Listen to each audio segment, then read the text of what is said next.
Umoja wa Maimamu na Walimu wa Madrasa za Kiislamu Tanzania UMATA umempokea msomaji wa Qur'an kutoka Afrika Kusini, Sheikh Abdulrahman Saadien aliyewasili Zanzibar kwa ziara ya kusoma Qur'an katika misikiti mbalimbali. Akizungumza wakati wa mapokezi, mwenyekiti wa UMATA Tanzania, Sheikh Sharif Suri amesema ziara hiyo inalenga kuimarisha umoja wa Waislamu, kukuza taaluma ya maimamu na walimu wa madrasa pamoja na kuhamasisha amani na mshikamano nchini. Jalie muungano wetu uwe mkubwa na uathiri katika nchi mbalimbali, iwe sababu nao vile vile kuungana.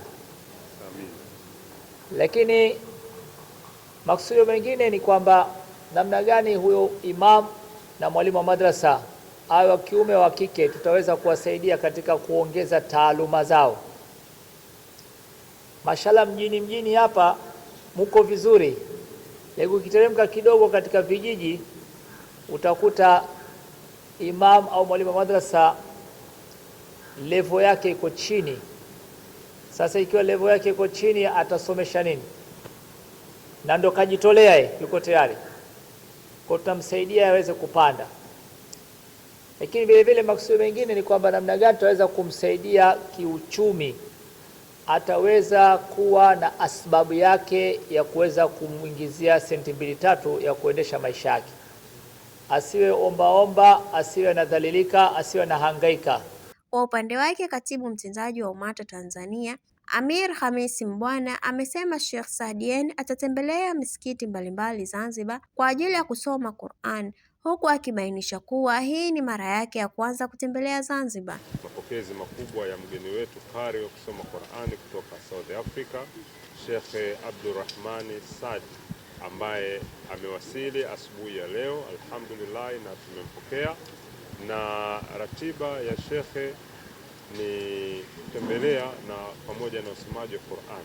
Kesho inshallah tunatarajia atakuwepo katika msikiti mkubwa wa Jamia Zanzibar kwenye mida ya saa 5, na baada ya Ijumaa ataendelea na program ya usomaji wa Qur'an.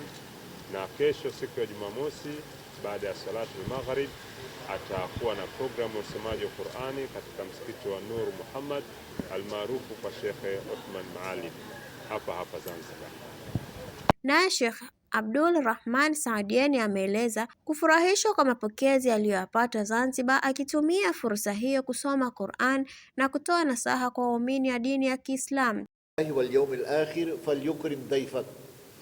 فالحمد لله هذا الإكرام ما شاء الله، أنا مبسوط بكم يعني الحمد لله. أنا عبد الرحمن سعد الدين من جنوب أفريقيا، كيب تاون، وإن شاء الله عندي سألقي عليكم القراءة يوم الجمعة لصلاة الجمعة في جامعة زنزبار،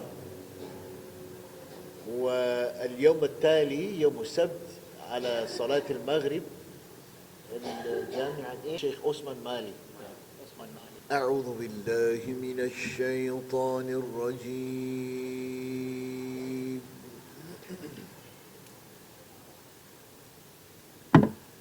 بسم الله الرحمن الرحيم.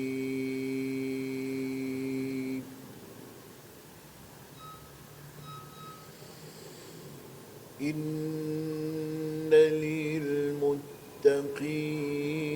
مفازا حدائق وأعنابا.